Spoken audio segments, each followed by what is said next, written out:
One, two, one, two.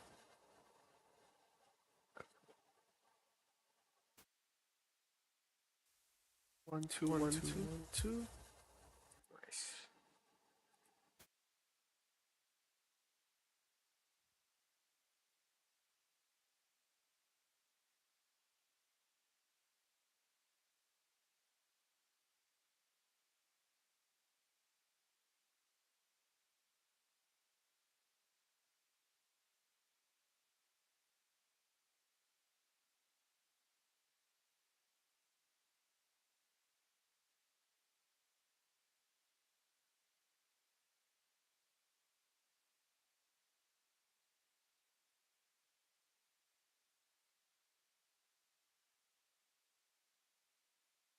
Hello, hello, hello. Tutorial. Chat. Comment. So then go to create, go to go live. And then from here on the right side, you're going to go ahead and see your chat. Pretty easy. Once copy this well, three little dots in the top right corner, pop out chat, go ahead and copy this URL like so. And then go into OBS, do the plus symbol in the sources, go to browser. Okay, name it whatever you want to name it. You can name it YouTube chat. And then from there, you just go ahead and put in that URL. And then when I type into the YouTube chat, let's go ahead and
Oh, okay.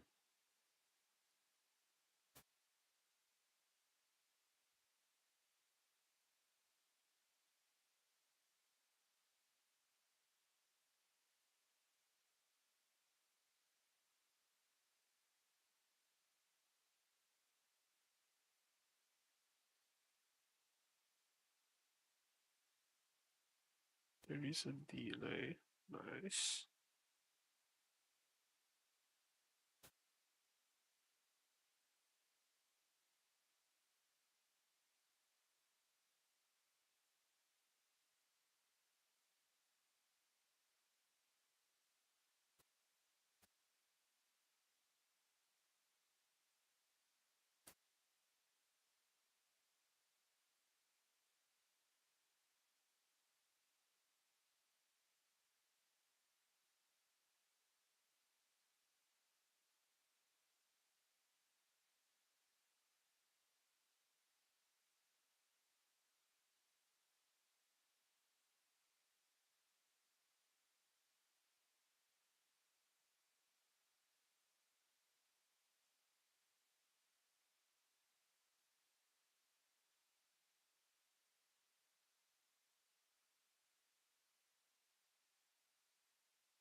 Okay. Nice. Sweet.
Hey, hello, hello. Hi, Bromy. I have no idea if I've set this up correctly, so I don't know if you can hear me. If you can, I guess, write something in chat. Uh,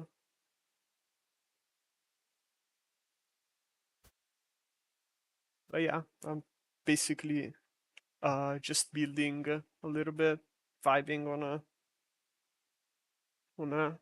Saturday afternoon after lunch. Uh, Went on and doing a bit of building on my word, essentially. Uh,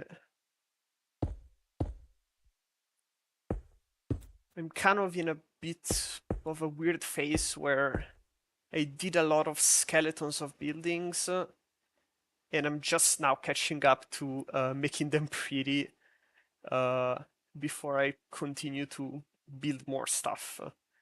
Because my current playthrough, I haven't done uh, any big scale Thamcraft automation, which is what I'm planning on putting here. But I want to wait until the rest of the buildings are in a bit of a better state. Because the temptation of just expanding is strong, right? But I want this base to be pretty, to be a cool place to play and build in. And yeah, so I what I've done, at least in my current play sessions, I've kind of alternated between doing actual automation uh, and trying to make it look pretty, essentially. And yeah, I like the block palettes. Yeah, I think by themselves, just the Skystone, Diorite, and Cobble can get a bit monotonous, but the windows do a lot to help out uh, with regards to kind of making the colors pop. And I want to try and use vegetation as well to make things look pretty. I've basically just been spamming down trees at the moment. They look very goofy because they're just tiny. The builds are very large and the trees are not. But the I'll try and think of something. I've seen Mew Master Space using what are they called? Twilight Forest trees, because those are bigger. So I may see how those fit. I'll have to play around. Maybe I'll try to do it in this live stream after I'm done with this build.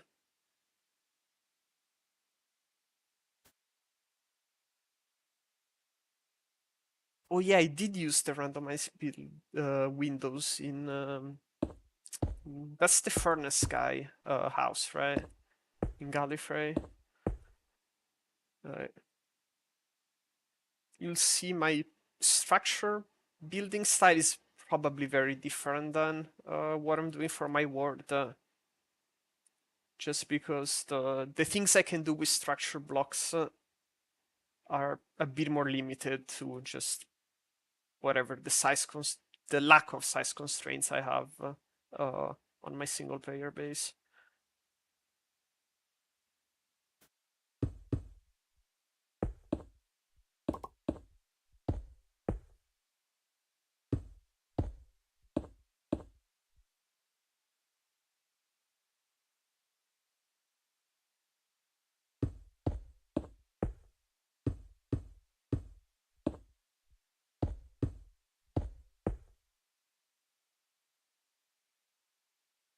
So yeah, in general, the way I do my builds is I start off with some cobblestone pillars to get a shape that I think looks interesting. So I mean, this is kind of just like a plus sign, but here I have an octagon for the blood magic stuff.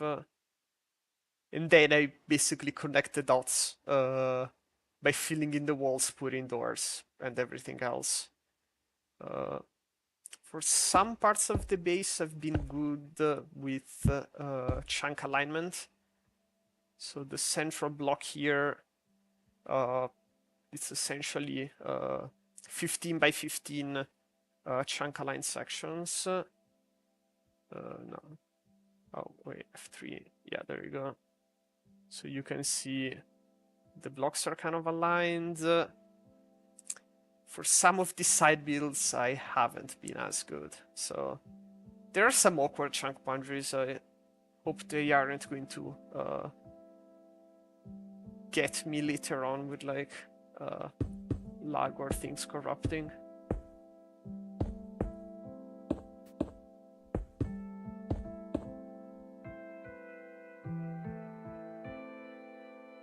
Okay, nice.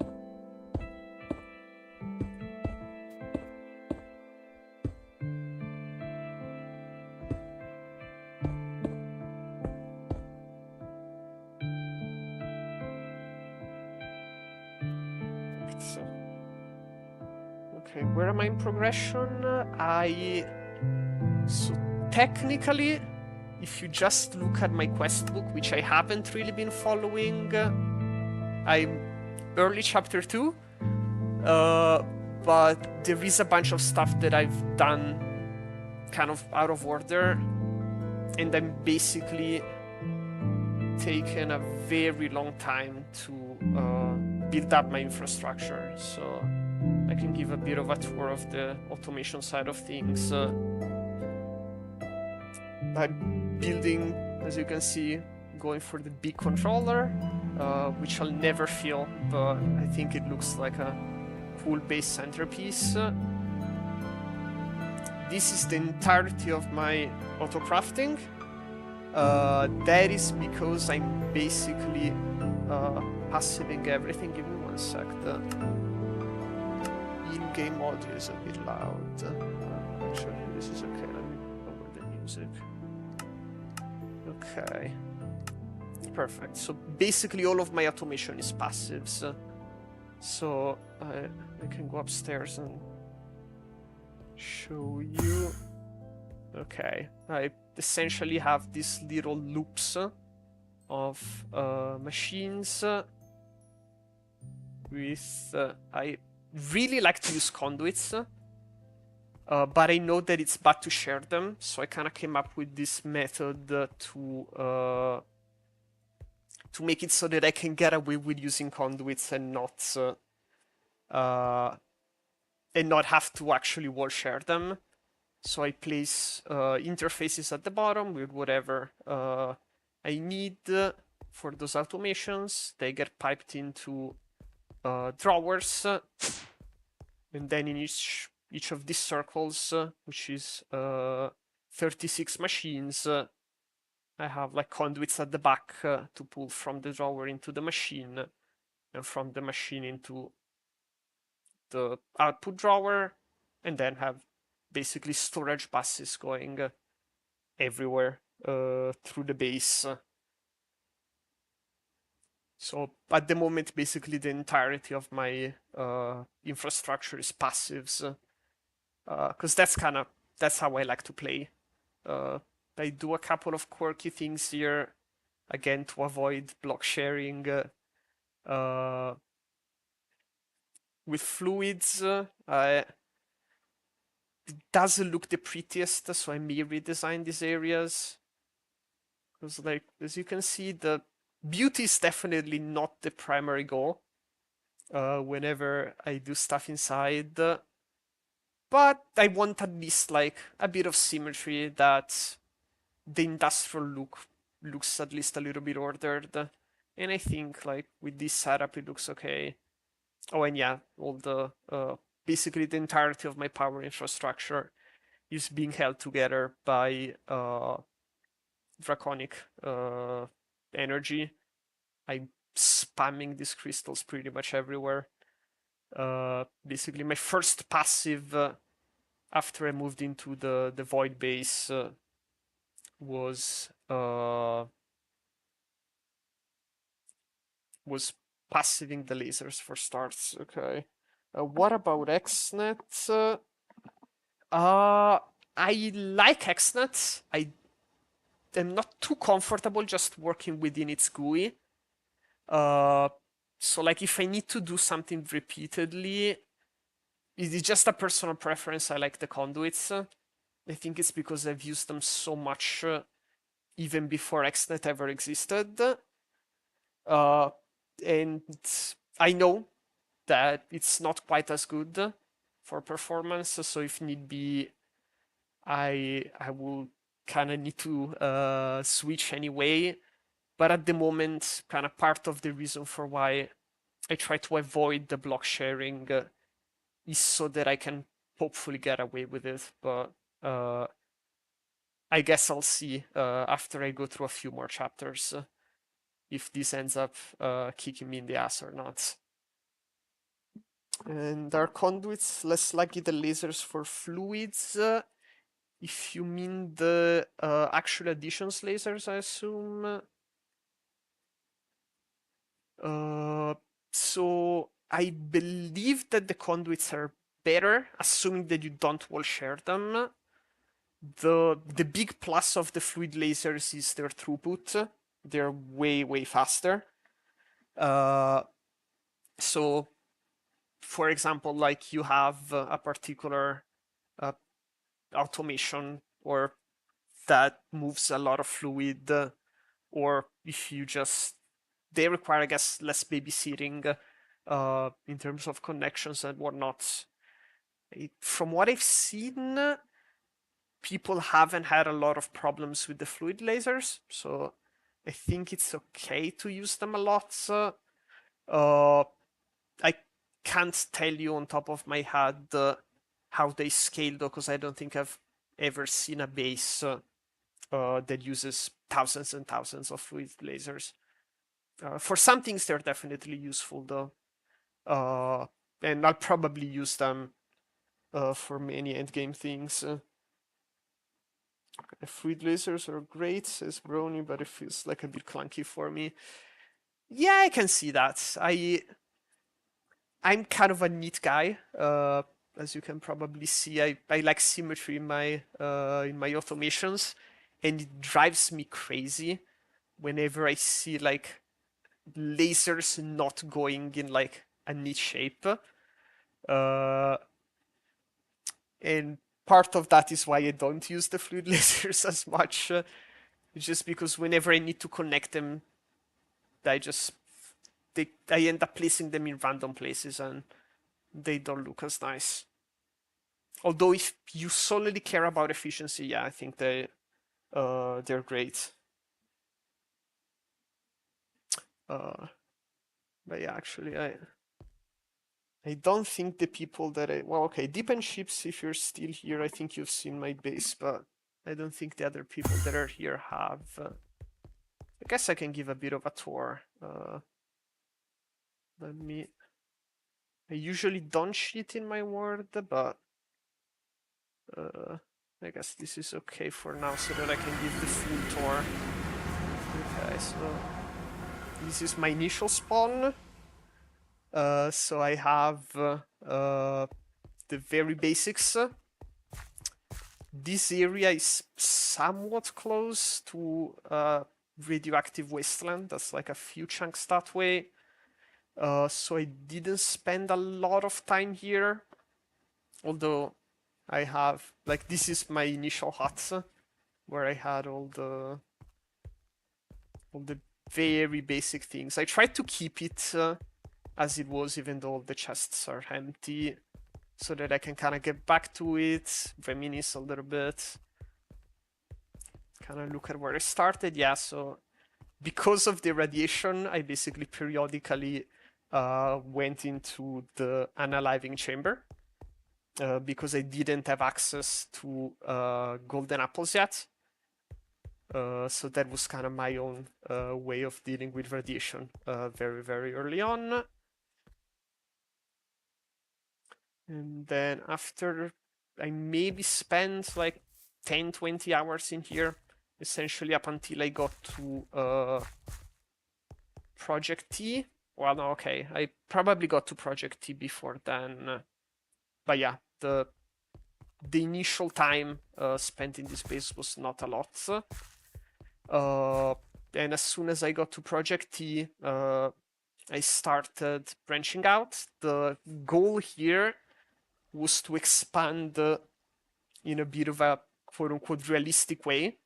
So as I would travel to possible base candidates, I would build paths to them. They started off as just basically cobblestone lines, but I then, after a while, went back, added trees around them, added some fences, made the pathing look somewhat better.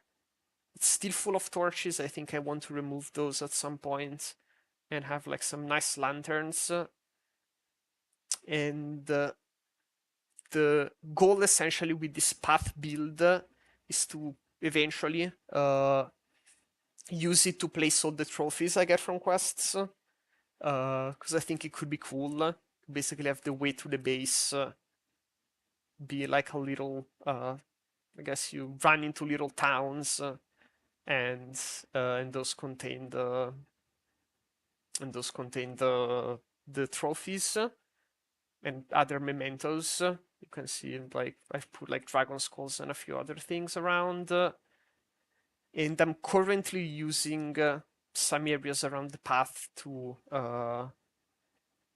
have some of the manual things that I think look pretty in a world. So the Gaia Guardian Arena, where I did a little bit of decorating, the attunement, where I did zero decorating, and yeah, I'm also placing the portals in various areas of this path.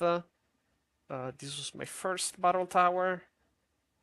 Path kind of keeps going for a bit. I put beacons around it so that I can go fast. Yeah, I'm placing the portals around so that it at least feels a little bit more alive.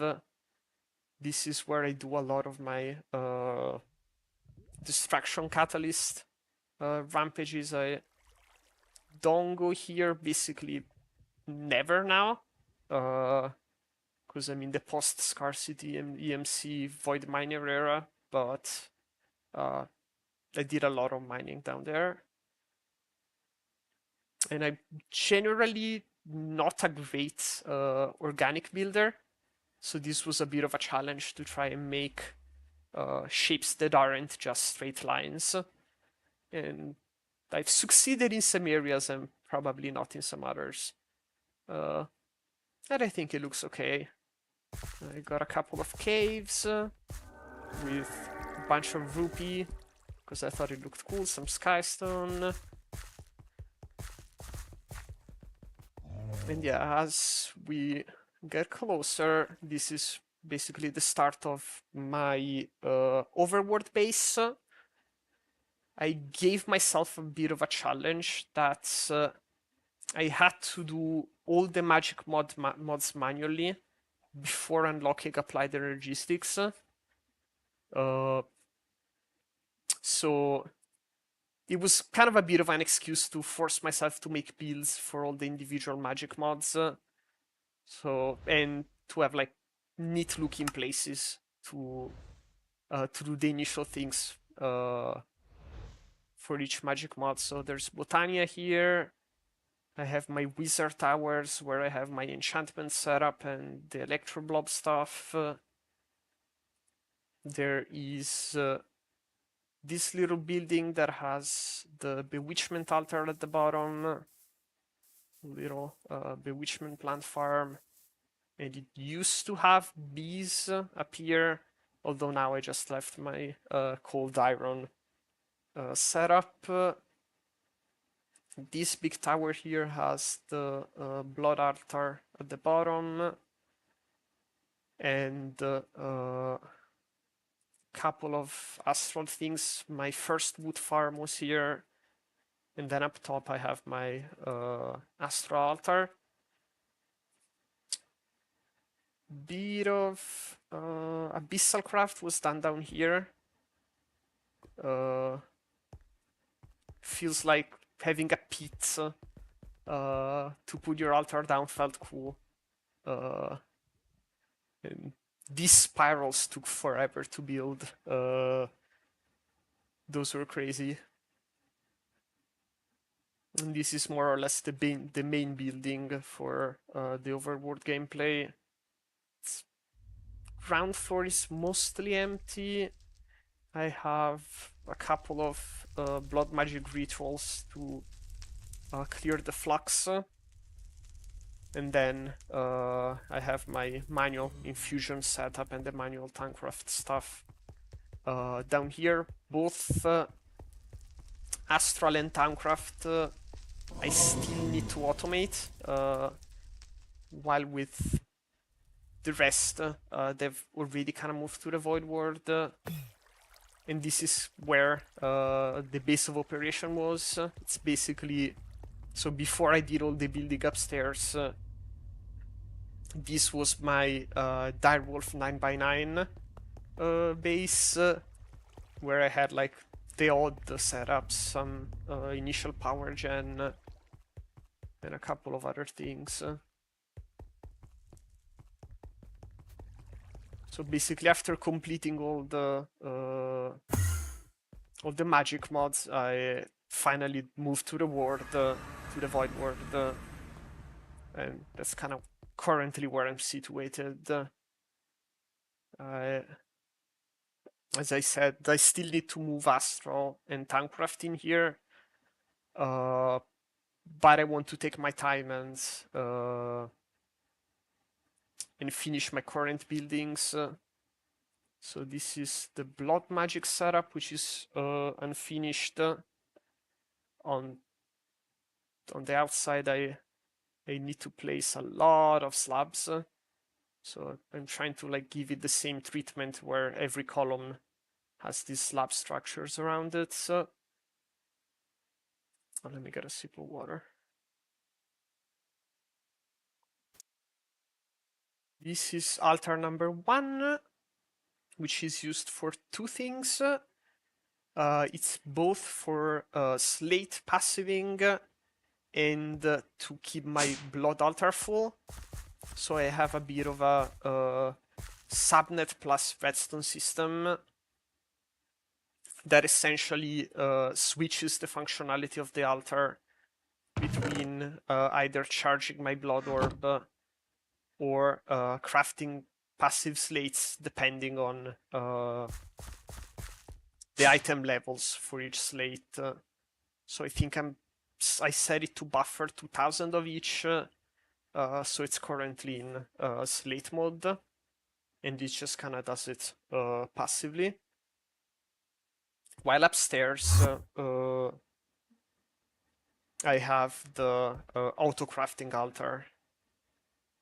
And yes, evil troll face. To be honest, if I did build 6 blood altars, it would have been better. Although I like my quirky builds, and I like to make needlessly complicated redstone. So this is nice. I don't know if it's going to keep up with the throughput, and most likely to progress. I will need to build a few more altars, but for the time being, at least, it's keeping up. Yeah, as I showed earlier, this is the main base centerpiece.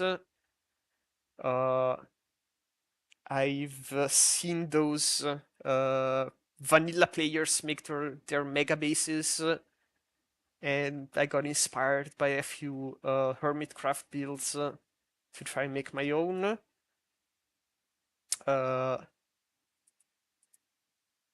Thank God for the Building by Gadget mod and the RF Tools Builder.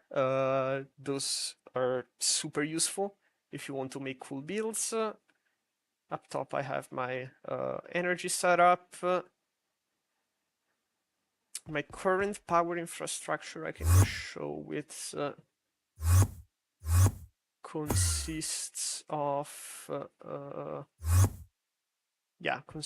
a bunch of compression engines.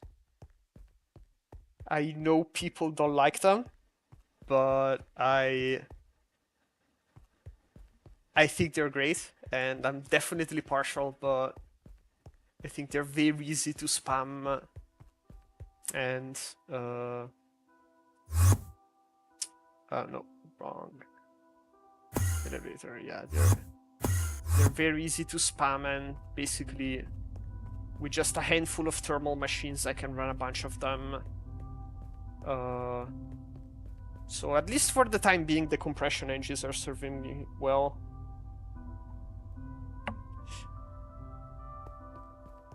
Basically, this is a floor for like some MISC automation things that didn't fit in other areas. Oh, the skeleton traps.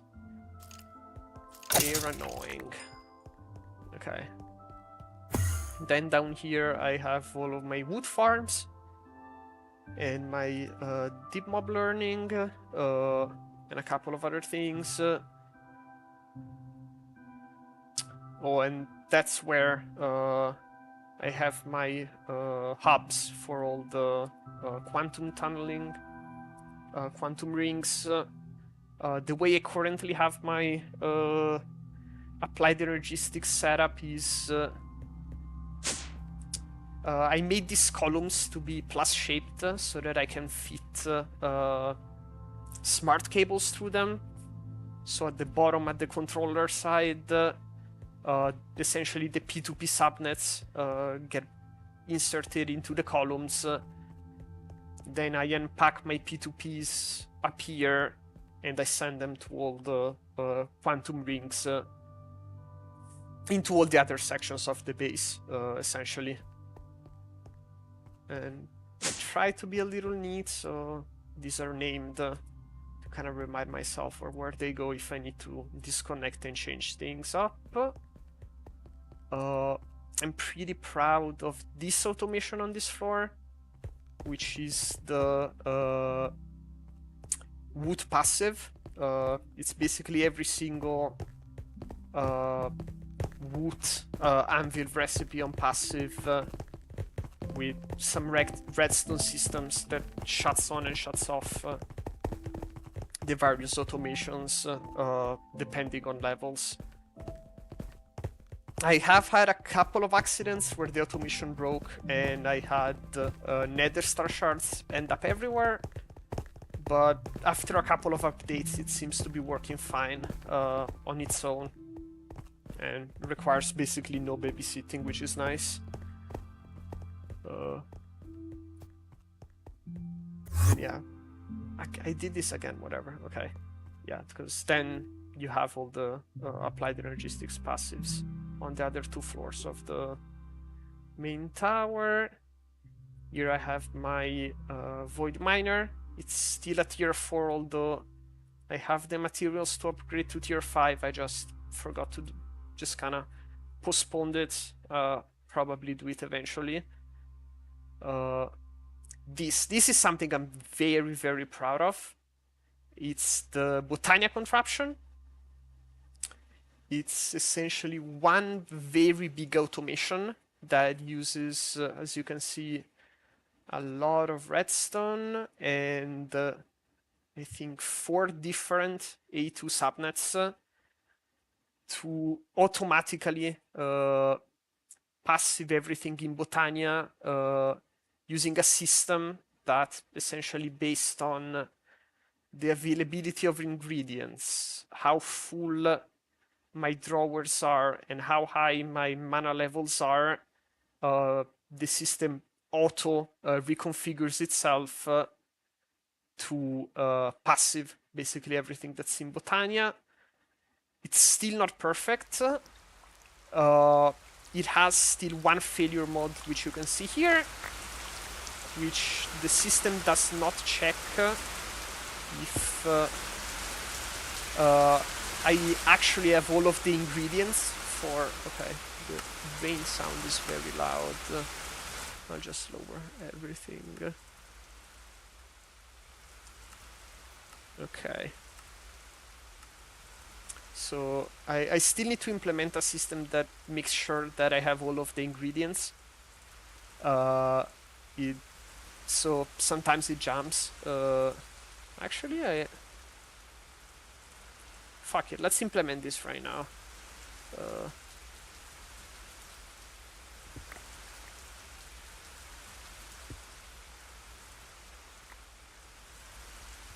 I like my automations to work well, and this is not it.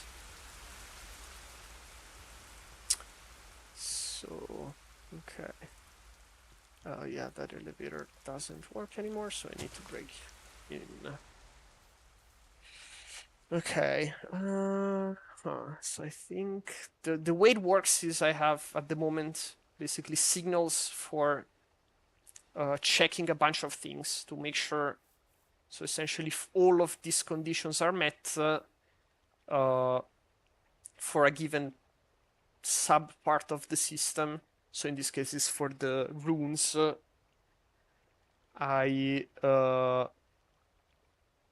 It's basically I have an array of AND gates. If all the conditions are met, the automation turns on by connecting an energy acceptor to a particular subnet, and then the subnet itself does all its things. But the issue is if the ingredients are not there, the automation breaks, which is not ideal. So I probably need to have some sort of comparator system to ensure that things are working okay. How do I do that? So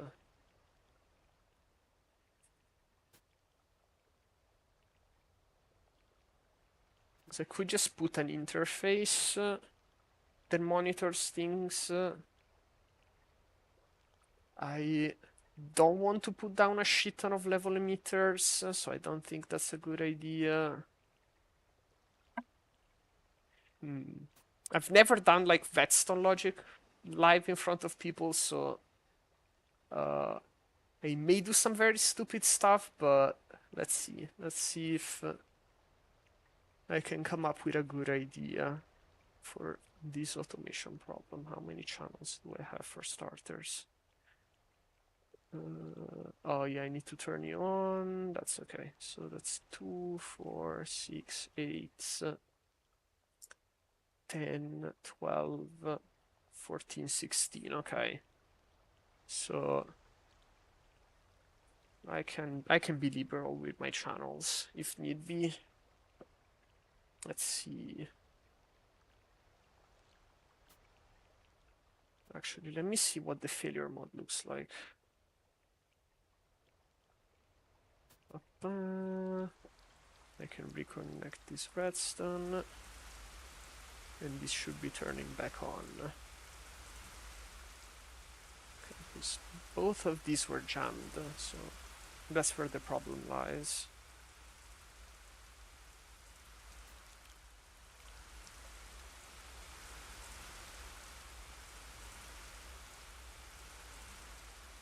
It should take about 90 seconds for this to turn on, because there's some delays in the automation.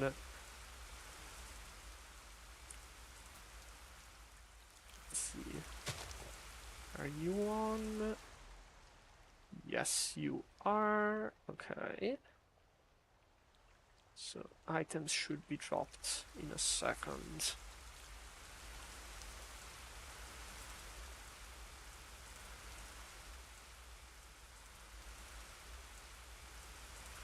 Unless I'm actually full.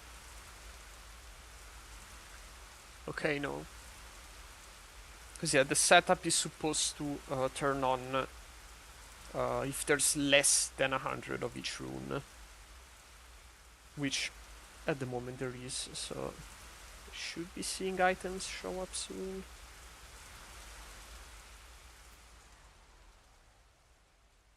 Soon? Yeah, the timer is going. Okay. Perfect.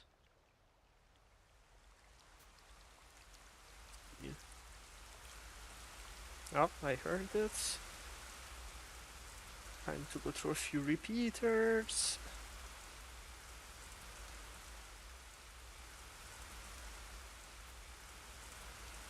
Yeah, in general, I don't like to follow tutorials, so I try to make my own automations, which means that sometimes they may be good, sometimes they may be shit. Definitely runes are my less proud one. Okay, let's see. Okay, yeah.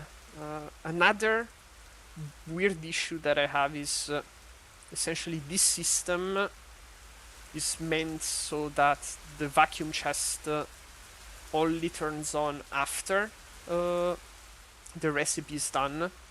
If you don't know, the runic altar outputs a comparator signal uh, if it has both the mana and a right recipe, so that you can kind of use that with a bit of a redstone delay to control item pickup. This is an issue though, because these chests are only uh, one in radius, so that they don't interfere with each other and only collect the right runes. Sometimes though, as you can see, runes get lost, and sometimes it's a lot of them. I The easy solution would be to place walls in between. They look kind of weird, so I didn't want to do it, hoping that the losses would be small enough. I'll see though if it becomes necessary. Okay.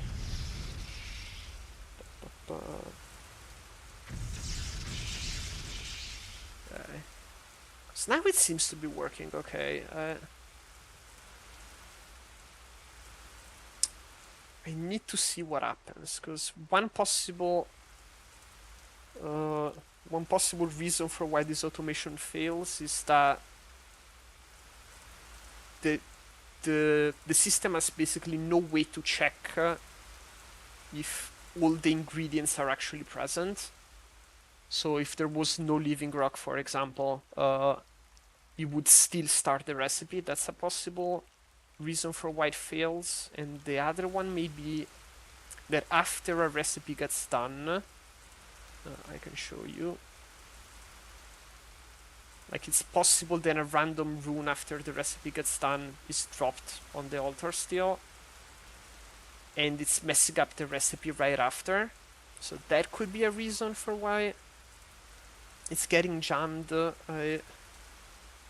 I want to see what the issue is.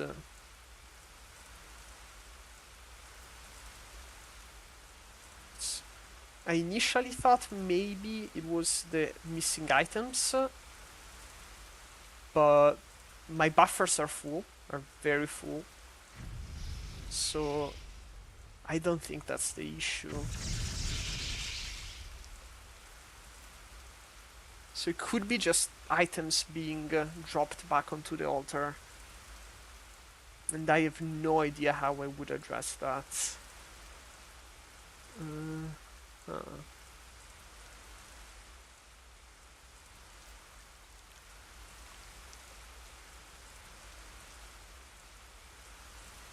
Wait, let me try something. No, I have my mechanical users here. Yeah.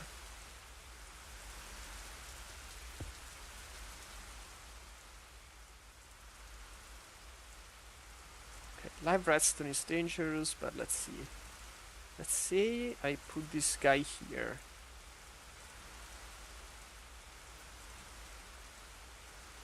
Can I pick it up using like to simulate the shift right click?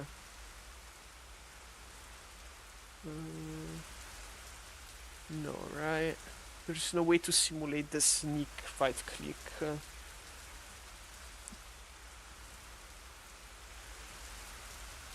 Yeah, it doesn't look like it. Alright. So that's not a good idea. Okay. And of course, whenever I want to check if it's actually not working, everything works flawlessly. Because of course. Okay. You know what? I'll let it see it and see. Nah. To see you work. I can make this timer longer. Or increase the... yeah, let's try that. Although no, because... right, the collection is instant, yeah. So it wouldn't help too much. 6, right, yeah.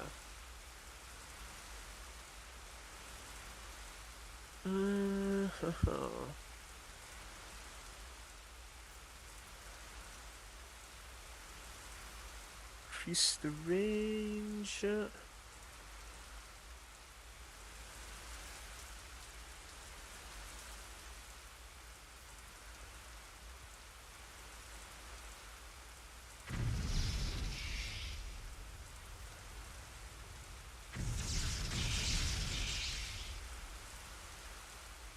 Yeah.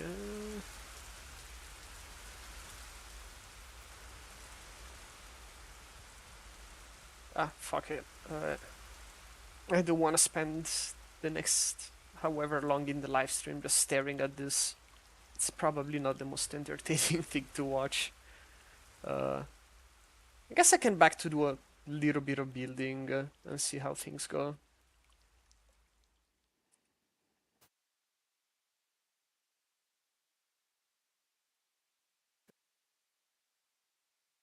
Oh, and yeah, I didn't finish showing the rest of my base. This is where I do my bewitchment automation. For those that don't know, to boost a bewitchment altar, sure, variety helps, or you can just put down a shit ton of logs, which is why the redwood is here, and it also looks cool. And downstairs here, oh, it's here. Yeah, downstairs here I have a little bit of automation. I'm basically using the phantom faces to connect to all the bewitchment machines that are up here for passives. Still very basic, but in terms of like keeping up with Fiery Unguent, that's the main thing that I care about, and as long as that one keeps up, I'm happy. This is where I eventually plan on putting all the mythic miners. The pack has 13 total, for those that don't know. Oh, hey, Cry, how's it going? Hope you are doing well.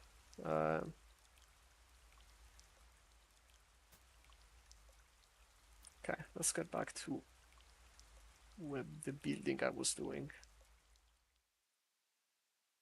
Usually in the way I play, I'm definitely a bit scatterbrained. I don't know if that's necessarily great for someone watching a live stream, so apologies if I'm jumping too much between things.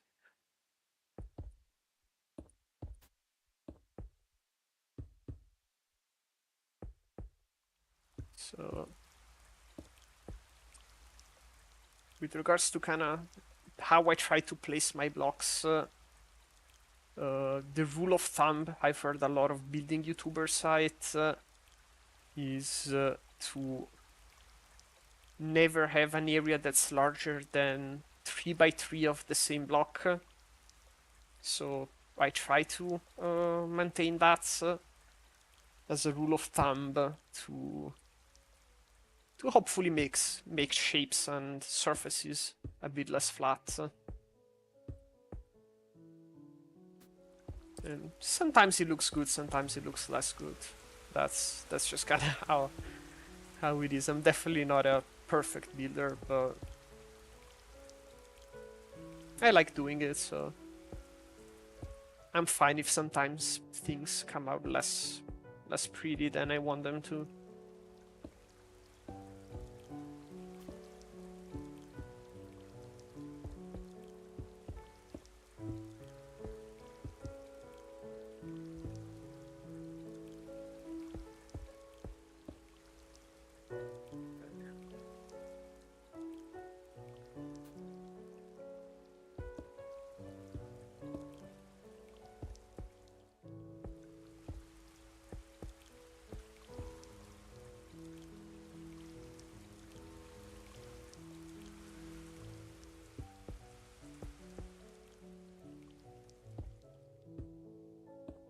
I have no idea if looking at me place blocks is at all any entertaining, but uh, I'm having fun with it.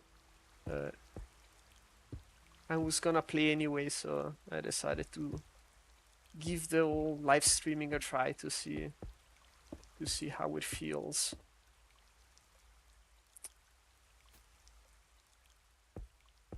'Cause for those that don't know, I work at a university, uh, and I was giving a presentation yesterday, and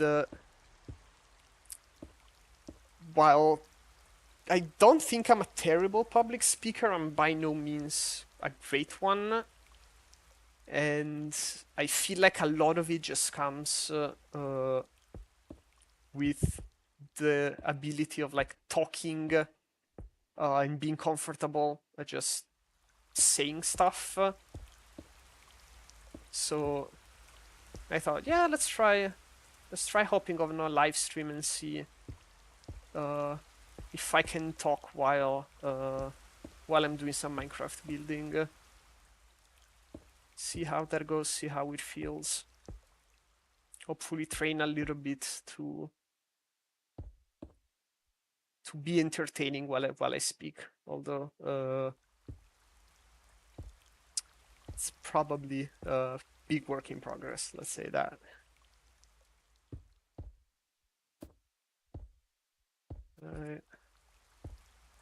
In terms of the block palette, actually, there is a little bit of a lore reason for why I'm using Skystone. For the single person that plays Meatballcraft and cares about the lore, Skystone is tied to the Arbiter, which is one of the kind of big players, at least symbolically in Meatballcraft lore. And he's supposed to be some aspects of order generated through creativity, more or less. That's what the character represents, so I thought it would be a good fit to try and make a base that both looks pretty and it ties a little bit with the symbolism in the pack. Which, let's be honest, is not great, because I know I'm not a great writer, but I'm having fun doing it, so deal with my bad writing, I guess. And I would assume that not a lot of people care about necessarily the lore and the story, but it's a bit of a creative outlet for me, so I keep up with it, or at least I try to. Okay.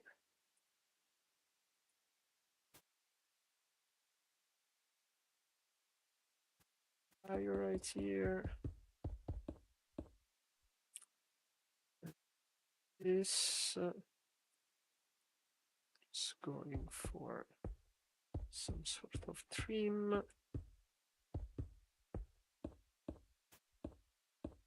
Have some pattern inside. There we go.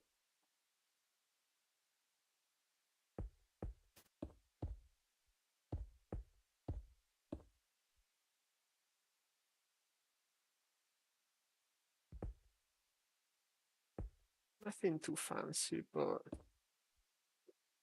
yeah, it works. Yeah, I don't love these squares, but I think I'm, actually, I can just do that.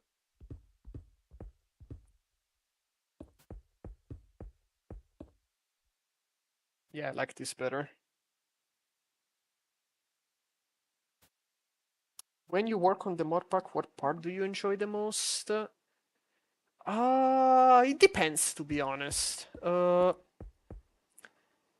So, cause like the day-to-day work on the mod pack is basically me opening Visual Studio Code on one window, Minecraft on the other window, and add things. I would say probably my favorite part is whenever I get a wacky idea. That could be either finding out about a new mechanic or seeing an interesting gating mechanic in another mod pack or in a vanilla custom map or something like that, and try to implement it myself. So for those that have gotten there, this is like a late chapter 9 content. The the feed betrayed soul automation was a lot of fun. I guess as an example to this type of automations, uh, where if you don't know how this works, uh, it's you have a callstone that spawns mobs, and you need to build a contraption, which from what I've seen, most people use water streams that funnels those mobs into a different area of the callstone, where a command block executes command on them and gives you feed betrayed souls. So I like, I guess it's fun. It's most fun to do modpack stuff whenever I get a strange idea. Not all of it is that, of course. I definitely, while working on the brain line, for example, so for Starval Demeline, so again, late game, well, post game processing chain, for those who know it, that uses a lot of ingredients. The idea I had behind it was fun, of like using tiered multi-blocks that you make a lot of, which yeah, all the different brain multi-blocks. That part was fun. Thinking of the design for the multi-block was fun. Actually sitting down and making all the recipes for all the steps in the chain for all the parallelization tiers was just tedious as hell. But it's a trade-off, right? For every piece of content that's a bit tedious to implement, there is something that I really enjoy. Making multi-block structures, that is also a lot of fun. The font of divinity, I feel like, was one that was particularly fun to make. I remember building it back then. That was a good vibe. Just sitting down, couple of hours placing blocks, see shapes that look neat. That's fun. So yeah, I would say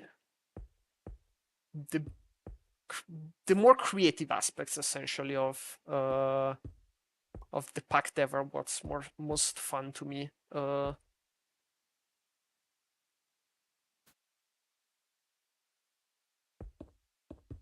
as for everything, right? There are good things and bad things. Well, okay, not necessarily bad, just less enjoyable. And I'm placing the wrong blocks. Great multitasking.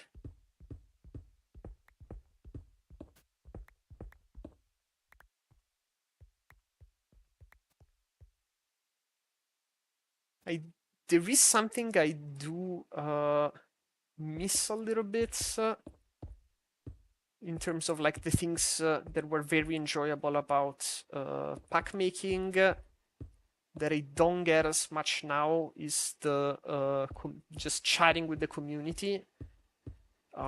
Mostly because the Discord is too big, which I guess is a good problem to have. But back in the days, I was able to basically keep up with every message that was being sent. So I felt like I was a bit more in touch with what the community liked and disliked. Now there's just too many messages to keep up with things, so I can't do that as much. But the channel structure does help a little bit, so that I kind of know Like if I'm in general, I'm going to see, for the most part, people talking about how they're playing. And it gives, I guess, a little bit of an idea, although definitely whenever you have a chat with 100 people, it's easier to know what they think as opposed to having 10,000 of them.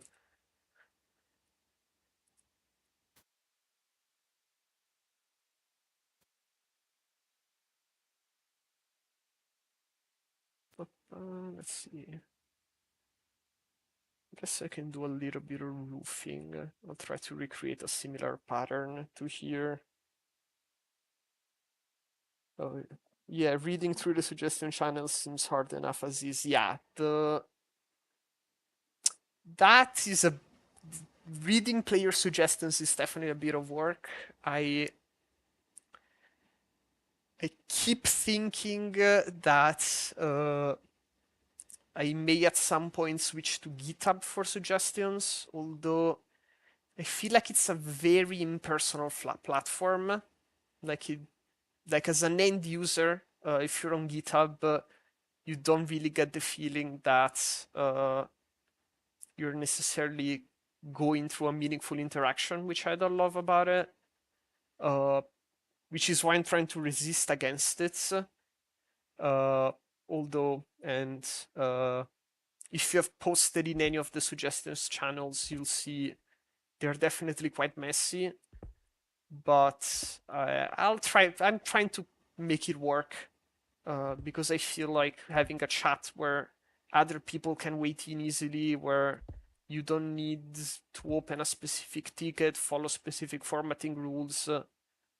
I feel like that makes the barrier to contribute a bit lower and keeps things a little bit more human.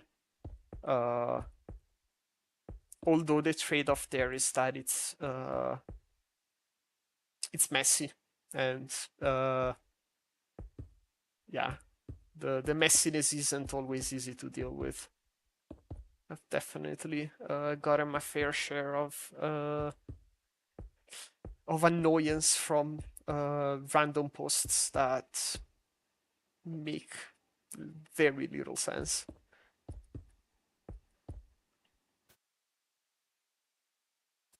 And that too, yeah. I would definitely get a lot less suggestions through GitHub, uh, which I don't necessarily want to. I feel like the easier it is to get to me, which may be both a good and a bad thing, the easier it is that a good idea will actually come up and it would actually be implemented in the pack, which at the end of the day I feel like is a good goal to have a space where wacky ideas can flourish. Like I don't know if Cry is still here. Back in the days, he gave a lot of like random things that he brought up that ended up becoming pack features, and I really like to have that as part of the community, at least in theory. Uh,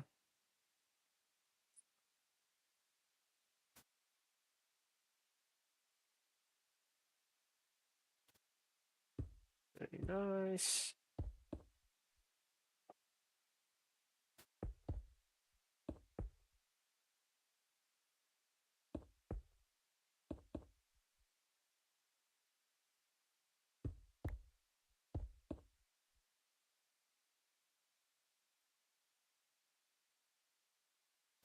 Now the fun part. Placing all of the stairs. All of them.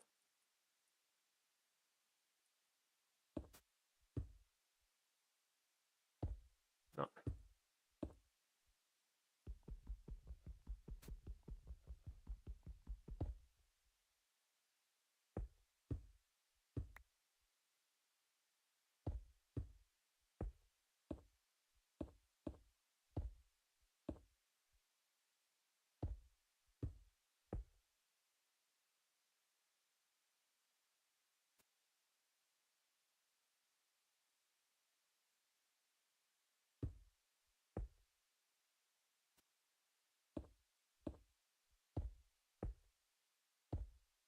something that at least for me I noticed has been very helpful with trying to build is to try to stick to a theme.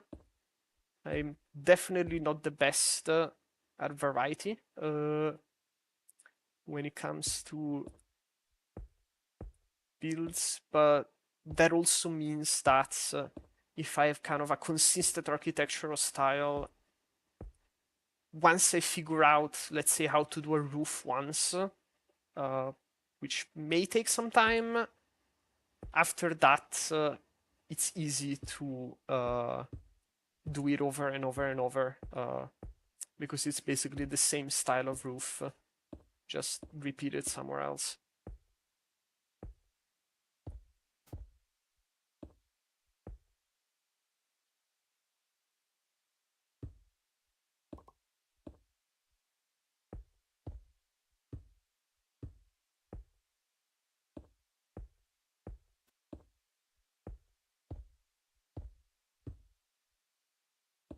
But,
This looks nice. I am okay with that.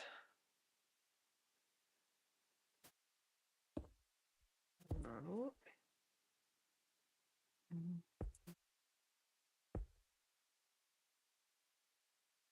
Let's see. Space to do something fancier, sort of.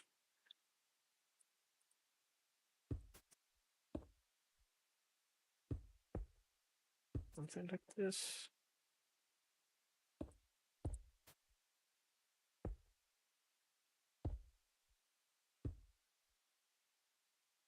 Yeah, it works, sort of.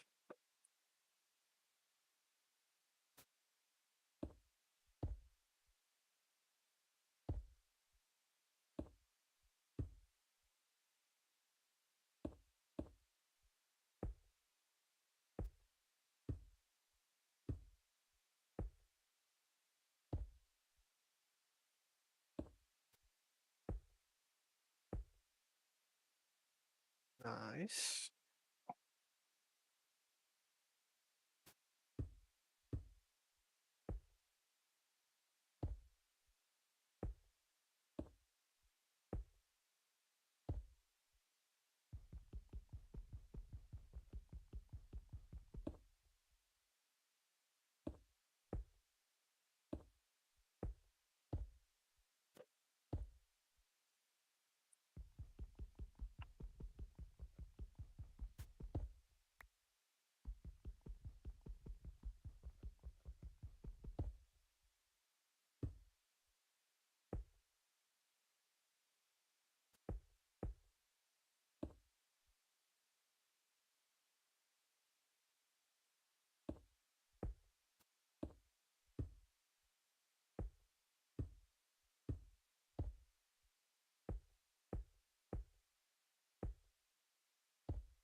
Yeah, these walls are still very flat.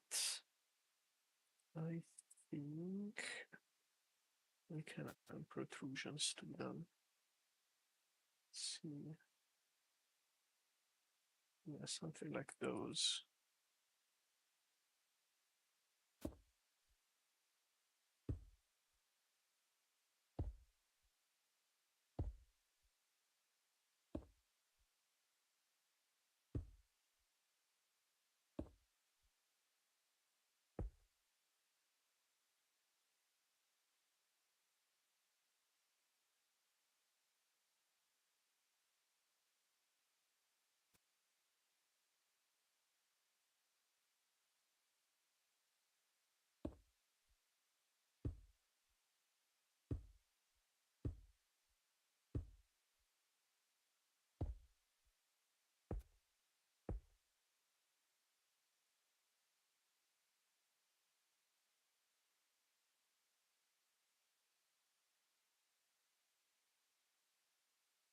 Yeah, this works.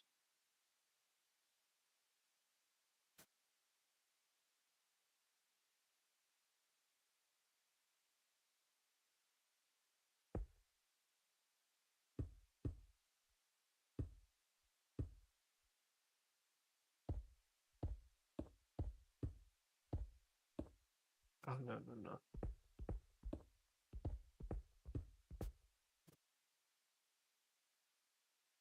Good old building gadget.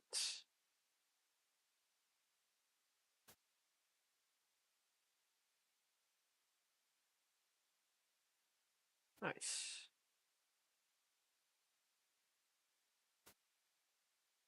So 1, 2, 3, Skystone. 2,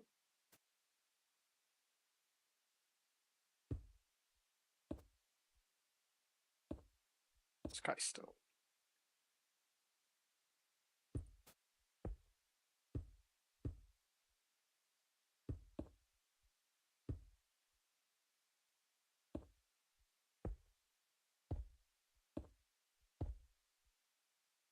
Christ.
I don't know if there is anyone currently writing in chats, but if you do, is there anything in particular you'd like to see, I guess, or are you happy to just look at a man place down blocks and build?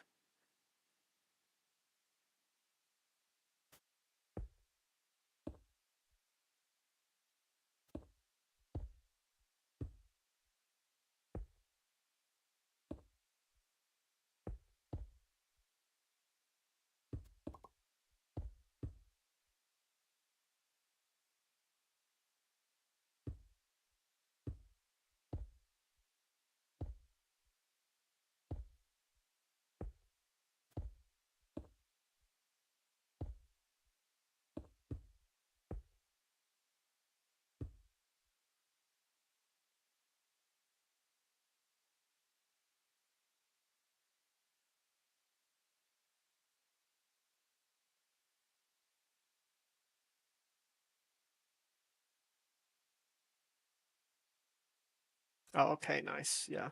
Uh,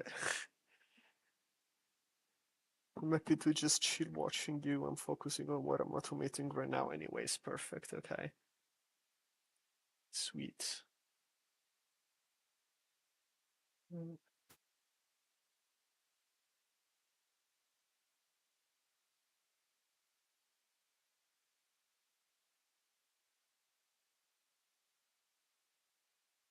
So usually whenever I play by myself, I either plop on a podcast or have like a video essay, although I haven't found many good ones out as of late, so it's usually podcasts.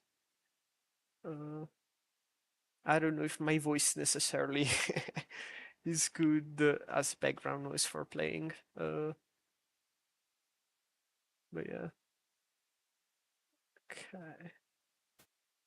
Don't think I want to do a bunch of slabs right now, so I'll probably move on to something else. At least for the time being, I'm happy with how this building looks. Let's see, how are we doing in terms of Bloodmaster? Okay, it's getting there.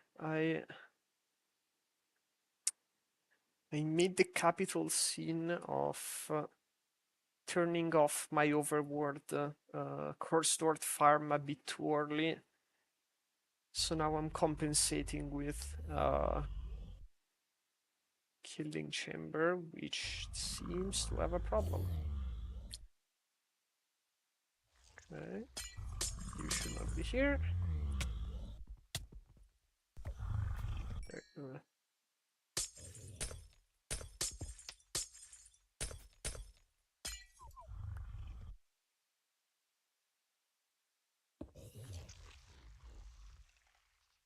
why aren't you picking up all the mob drops?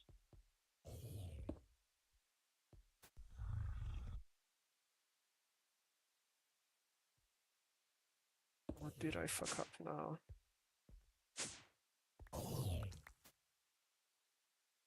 You're full again, shit. Okay, we have a crisis.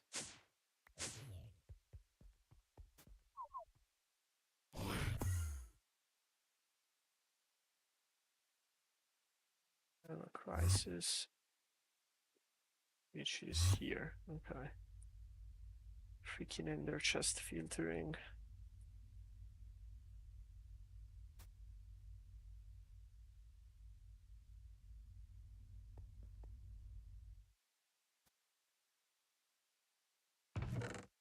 Oh, yeah, okay. It's finally time to address Electroblob books. Okay, it's that time. And I think I know what I want to do. Ba-ba-ba. It's only a matter of where to do it. Yeah, you were my reminder. For the time being, I'm just going to toss a bunch of you because you're ruining my mob farm. And you can get filtered.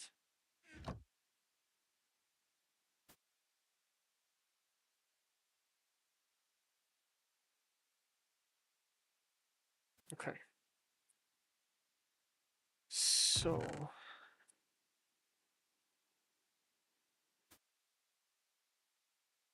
yeah. Okay, let's see. I really want to have like a cool way to display and have my Electroblob looks stored.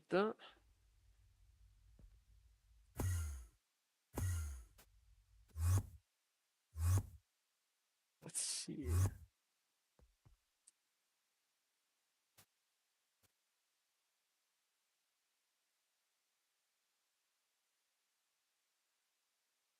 Are you going to be enough space?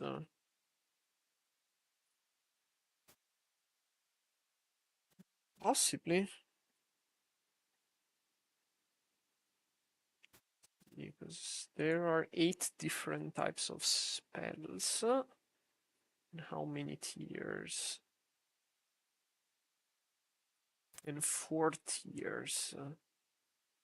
Okay, let's try something.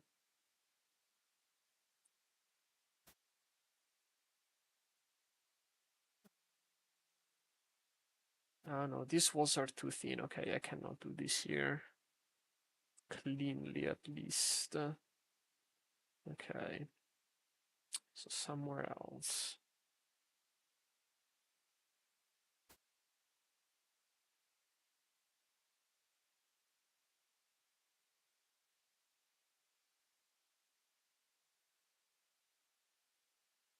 Yeah, same problem here. It's only outside walls. Okay, I guess I need a new place. Okay.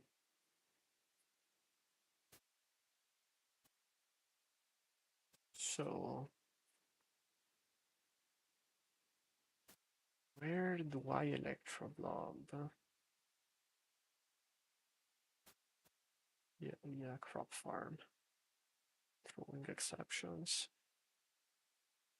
I know. Here, no, I like to stick to a theme. It's too small for what I'm trying to do. I guess I can plop down a new island and go from there. Let's see, is there... This is my tooltip, right? Doesn't work.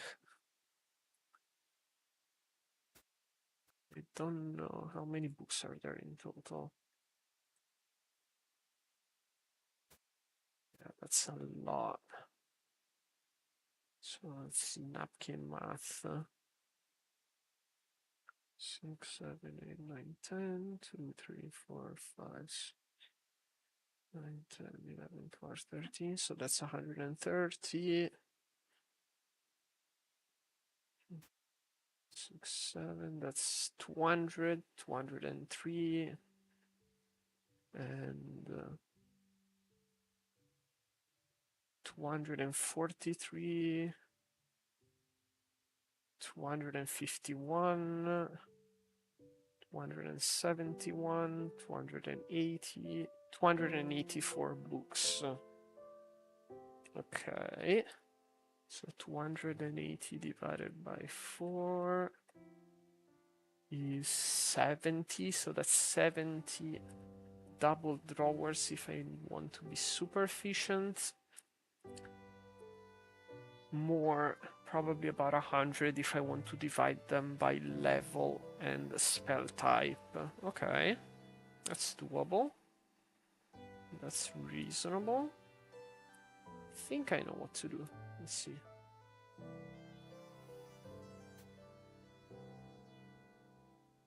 Drop all this crap.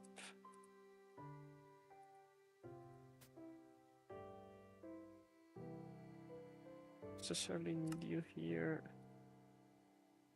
That's for later. Guess I can keep you out for building blocks. Okay. How many? In between here.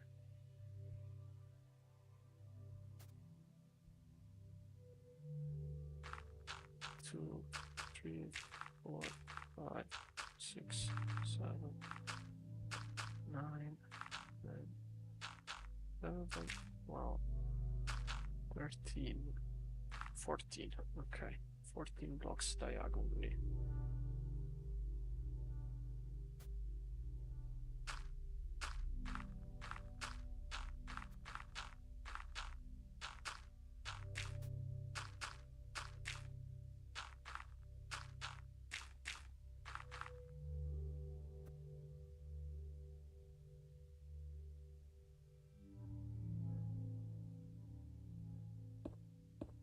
So yeah, this doesn't need to be a big building. This should be enough. Yeah. Let's see. So yeah, 1, 2, 3, 4, and then 7, right? 7, yeah.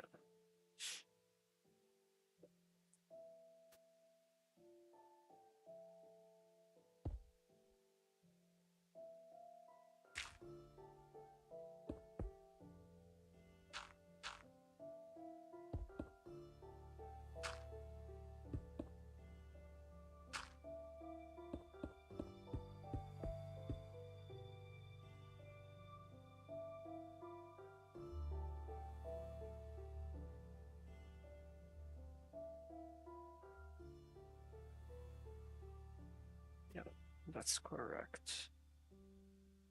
Nice.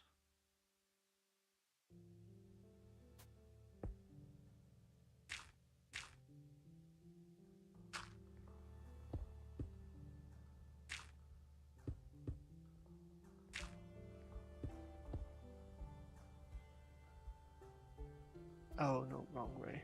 Shit.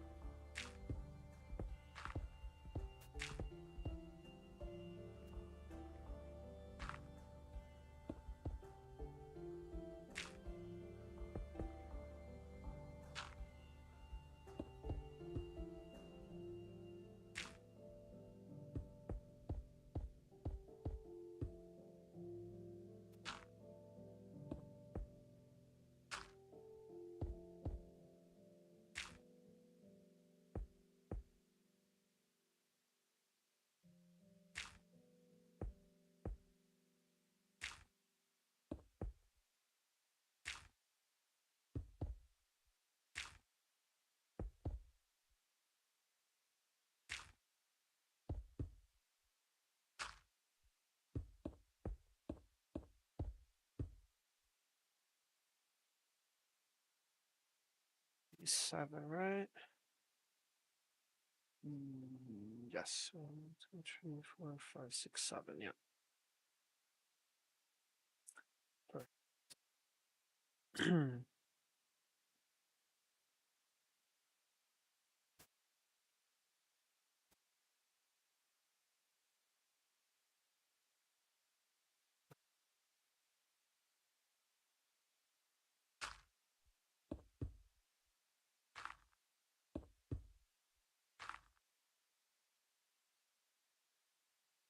I need all the cobblestone.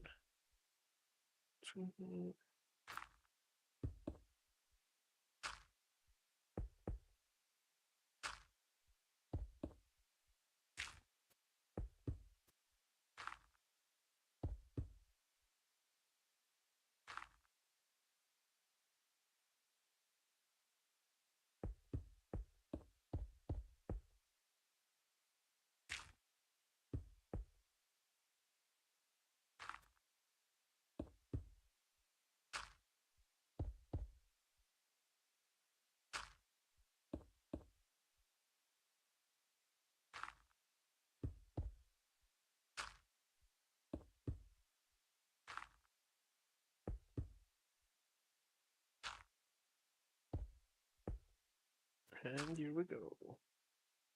More octagons. Good old building gadgets. No,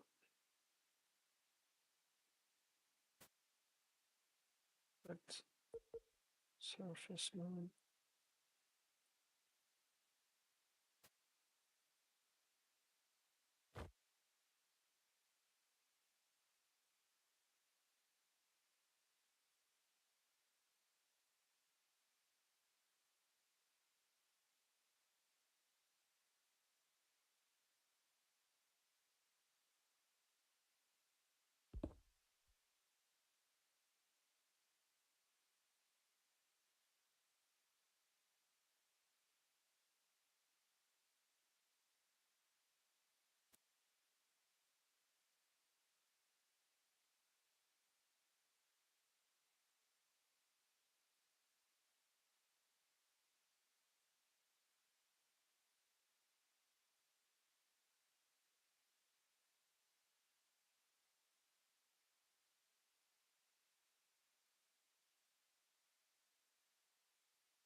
Okay, nice.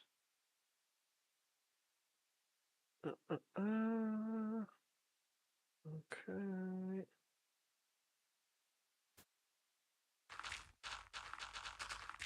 You can go.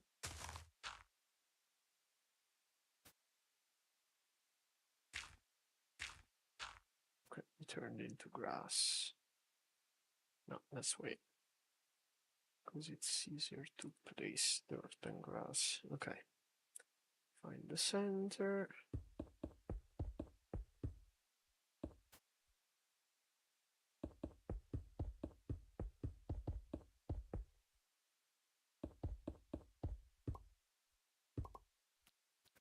Perfect.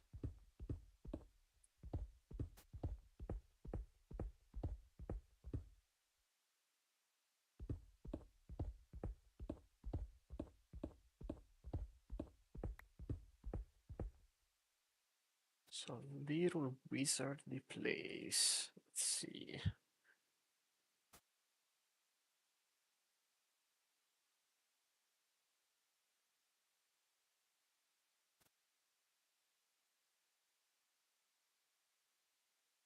Nine by nine. That may be a bit too little. Okay, I can make another octagon shape. Let's see. Let's try 1, 2, 3, 4, 5, 6, 7, 8, 9. Yeah.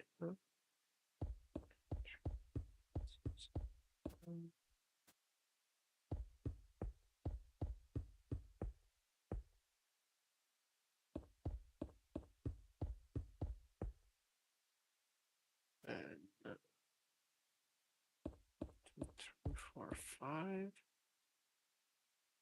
That would be a small entrance, but I'm okay with that, I think. Yeah, yeah. It's not gonna be a big building anyway. Just storing some books.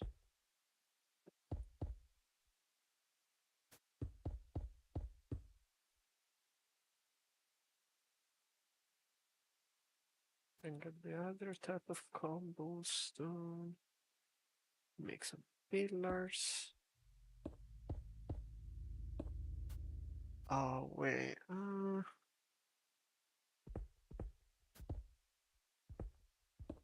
It may be a bit awkward. Let's try without and see what happens.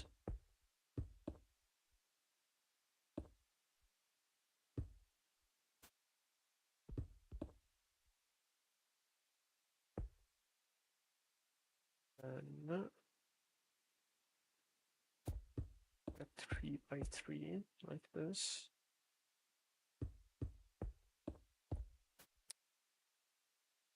Sure.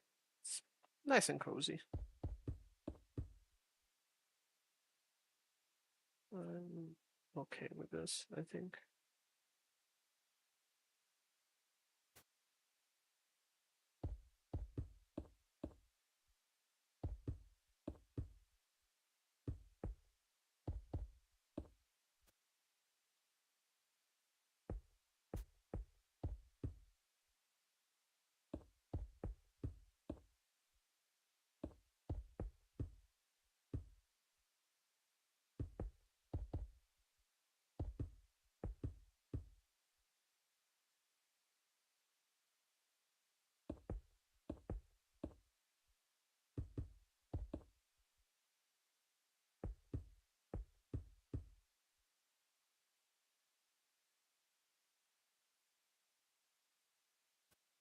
Okay, yeah. It's a shape. It should work. Then you the gadget go up by 4.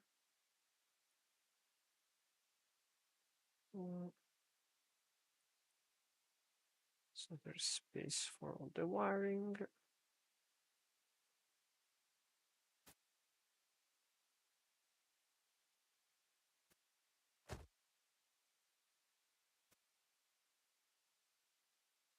Sweet, perfect. And then the rest can be added later. Just enough to have a foundation. Okay, so this would be the floor. Nice. Okay, so you let me get a controller.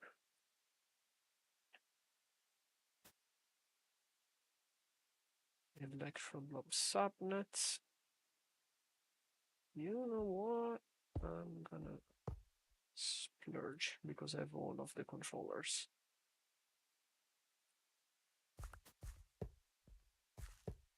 There's no reason having this many controllers, but it's gonna look good. Data points.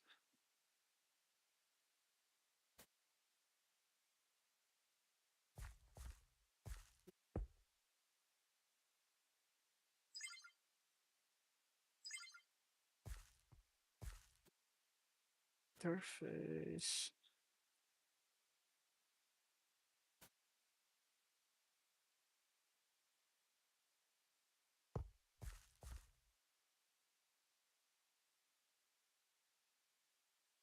Actually, do I want this controller to be part of the build? I'll keep it out for now. And then can be moved later if I get a cool inspiration. Simple enough. Struct insert, and this should all be books. Perfect. You get into the interface and then I storage bus you. Simple enough. Oh, actually, maybe even easier to just do a controller, drawer controller. Yeah. Remove the man in the middle. Go straight to drawers.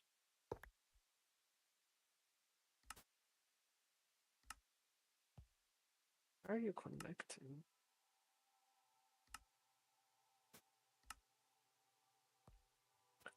Okay, so this is the floor level. I want I can have my controller here, yeah. Where are you?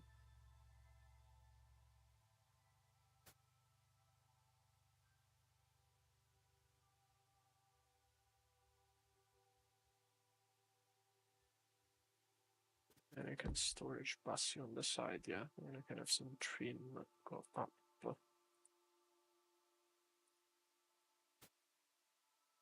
Yes, yes, yes. Let's save the trim. And then get some 2x2s. A shit ton of 2x2s. Okay, I need more of them. Let's go make some 2x2 drawers.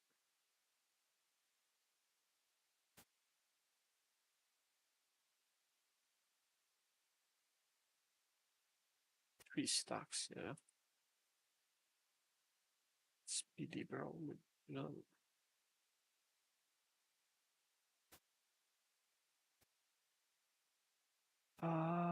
Wait, actually. No, changing my mind again.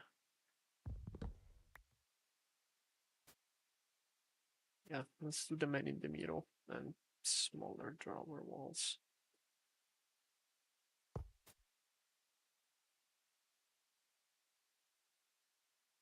Up, and then I can filter each type.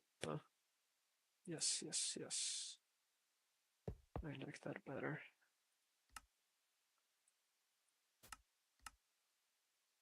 So now I don't need you. And I can have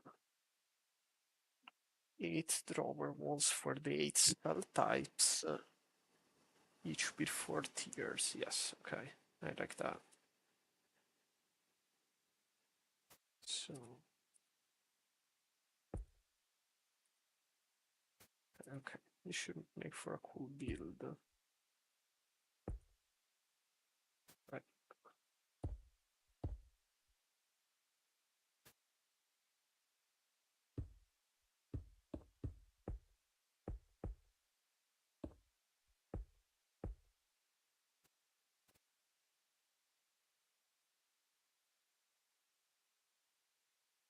So we can have, let's get all the controllers out. Get all the trim, okay.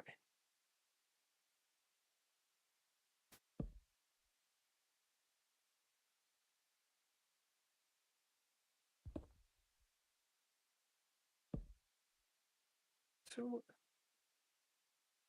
controllers. Yeah. This, and then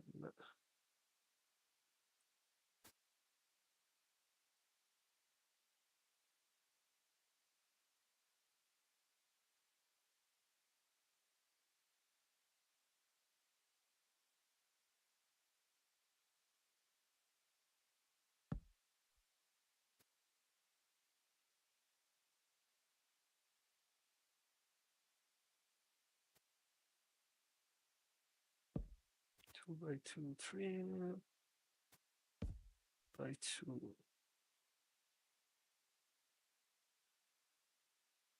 trim. So 1, 2, 3, 4.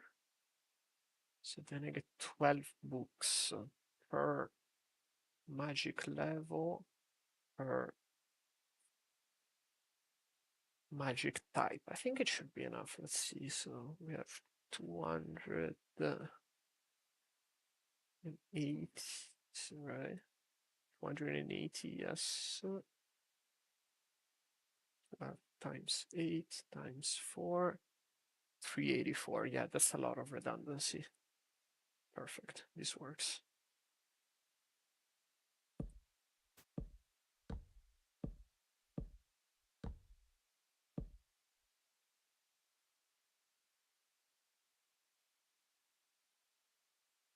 Right. Rinse and repeat.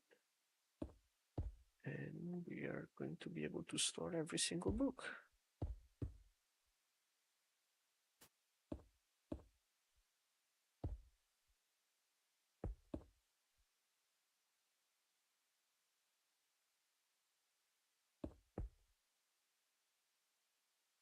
Right.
Nice. Then you can go.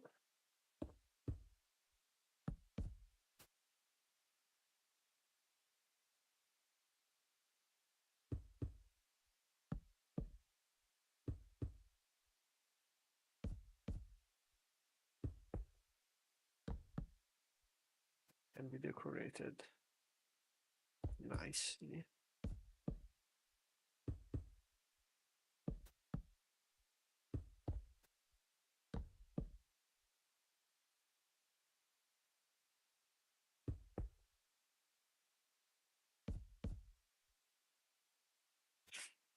Yeah, I can make this into a bookshelf. This should work. Okay.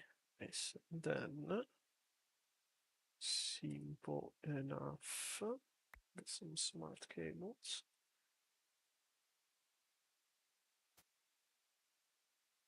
Oh, first, void upgrades on everything.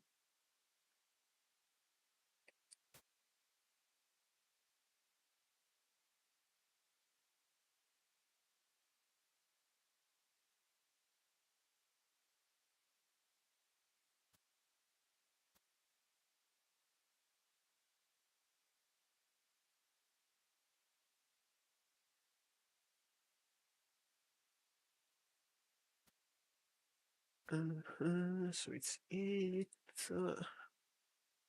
Yeah, I can just use these. I don't need dance. Can go out.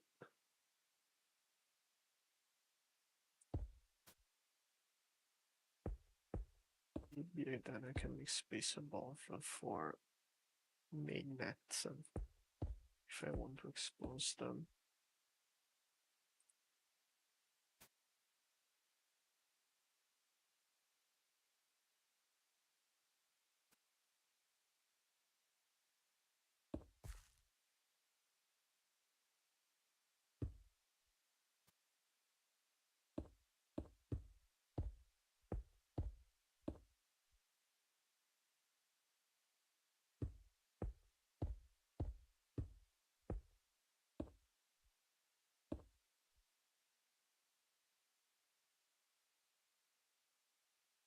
Very nice.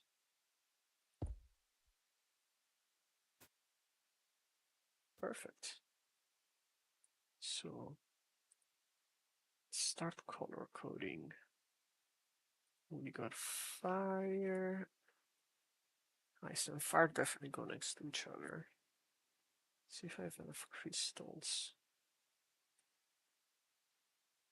I do not.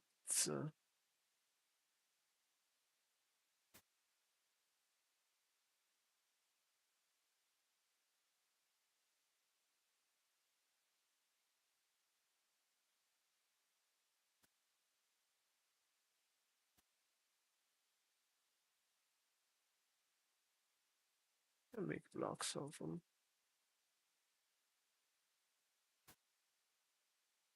Now at least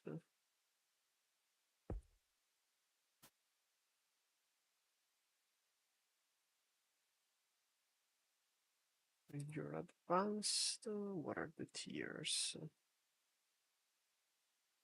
Basic apprentice, advanced master. Okay, so that's third tier. Goes here. Perfect.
Okay, I don't have all the blocks, so I can use science for now.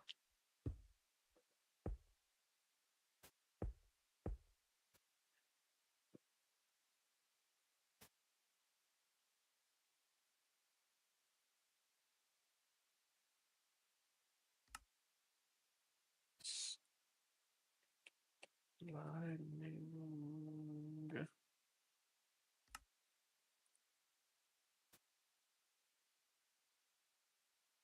See. Healing. Let's do earth here.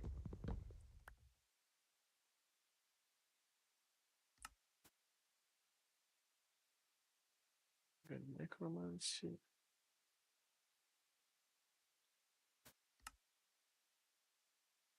Sorcery. And basic.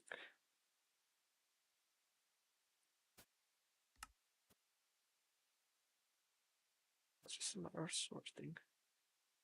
Advanced sorcery. Here. Empty inventory now. Just fill it up with spells.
Undiscovered as well, okay. Start with the so apprentice fire here. Advanced ice here. Apprentice lightning here. Necromancy here. Apprentice sorcery. Apprentice healing. Apprentice ice. Apprentice sorcery. Apprentice fire. Apprentice necromancy.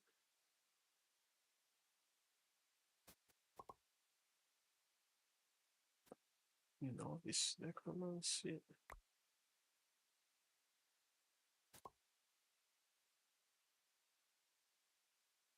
Advanced ice.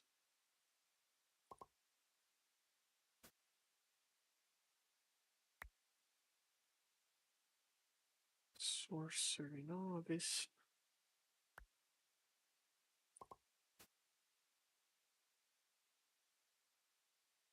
Healing.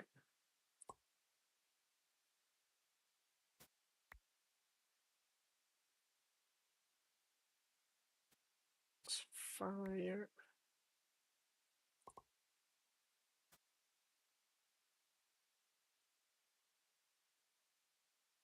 Apprentice.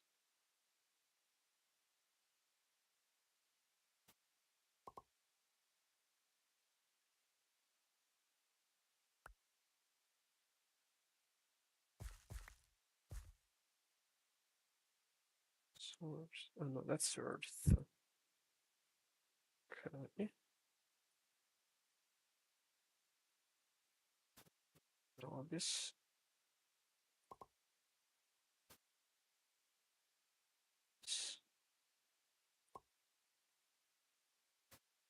Sorcery novice.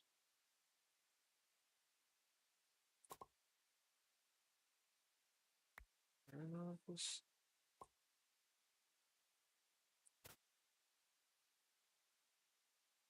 Sorcery novice here.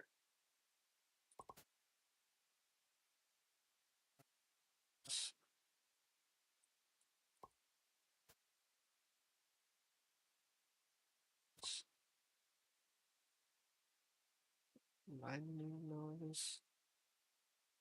Here we go.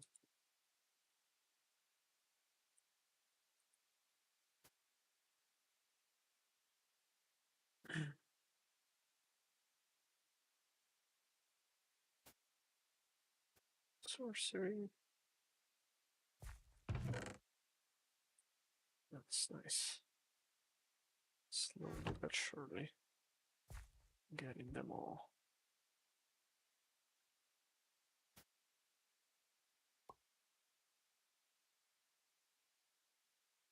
Lightning advanced.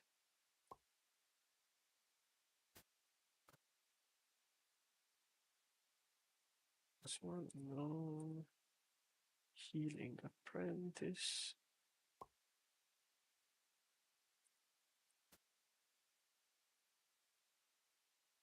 It's for 9 to a chest.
Earth advanced.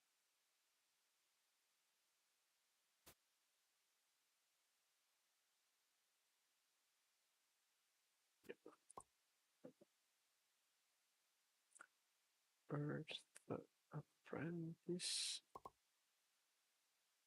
Ice apprentice. Fire apprentice.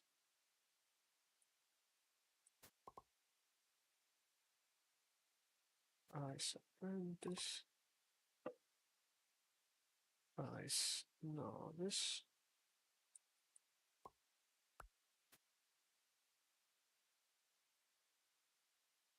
This necromancy advanced.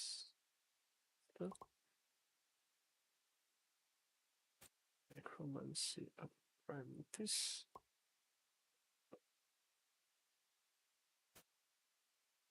Apprentice. Heal apprentice.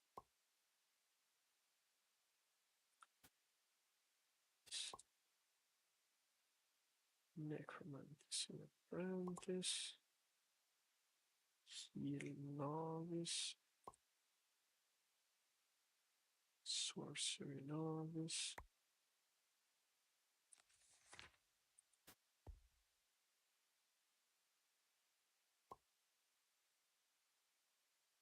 Sorcery apprentice. Necromancy novice.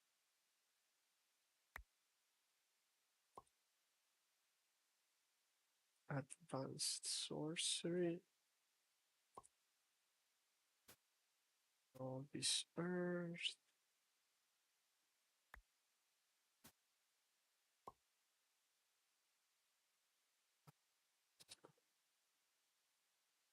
Apprentice. Novice heal. Okay, it's almost all the books that I got for now. Yeah, that's still missing these guys.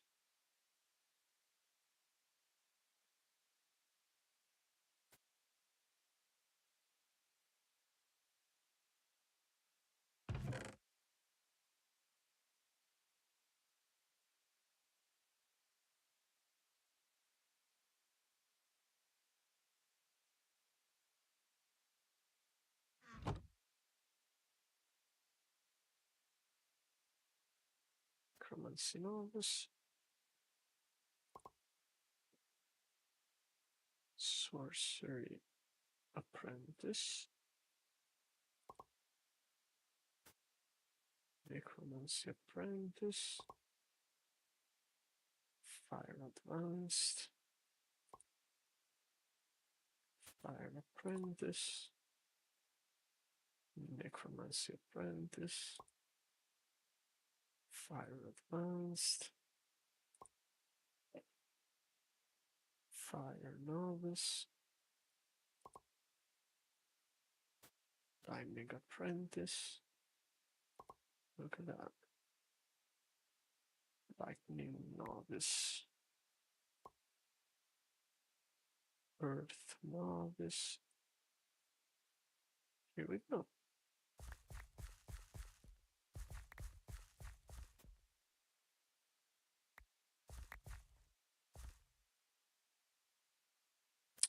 Advanced Lightning. Apprentice Necromancy.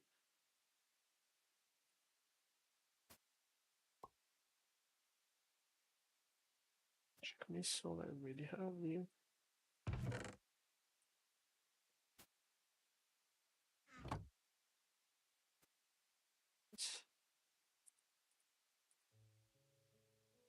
No, okay, no, you.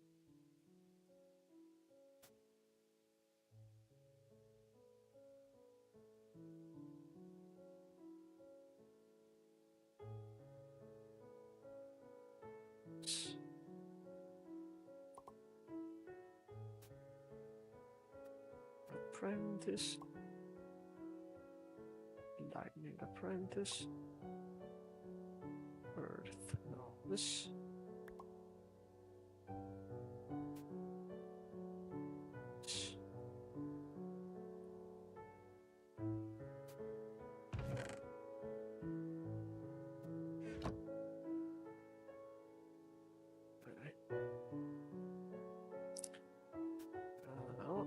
What are the colors here?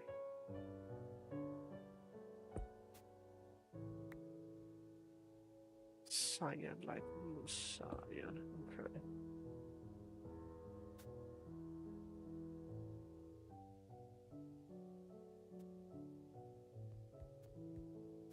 I also have my books.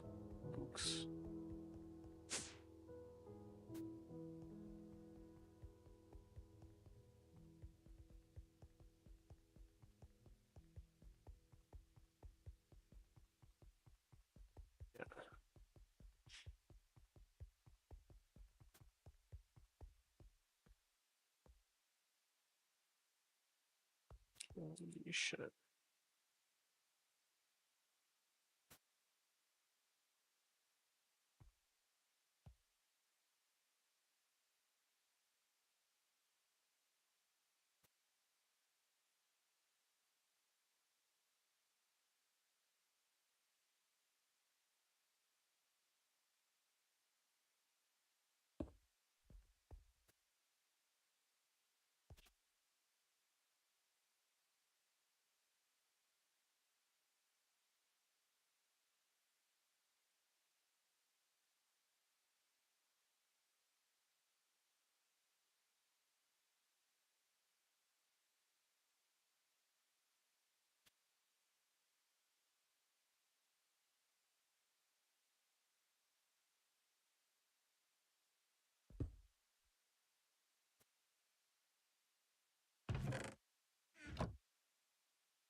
Perfect, okay.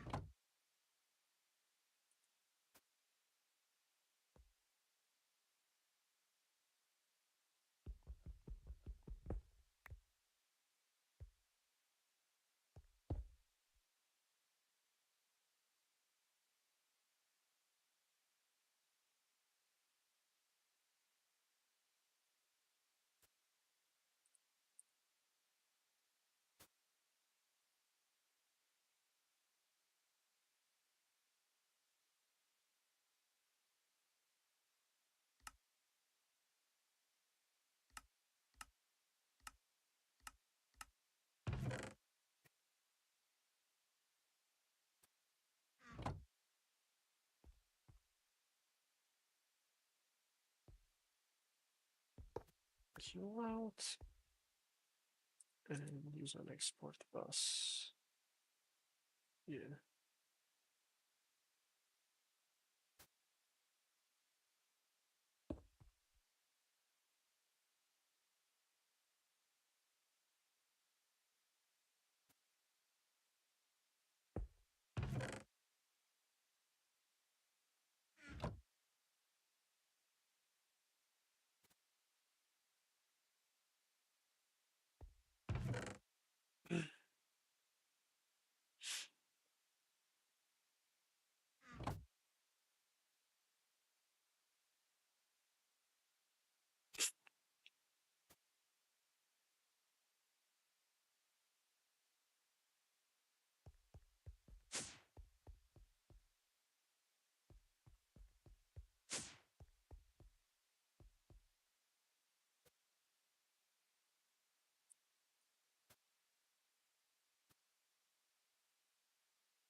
Perfect.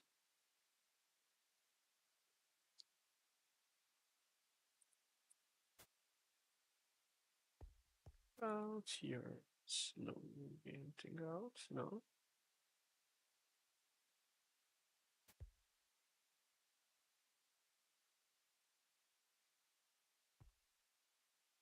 Second gun terminal.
Perfect.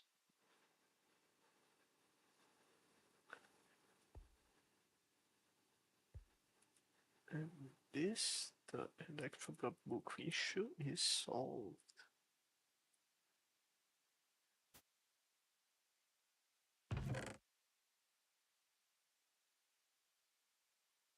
Sort of.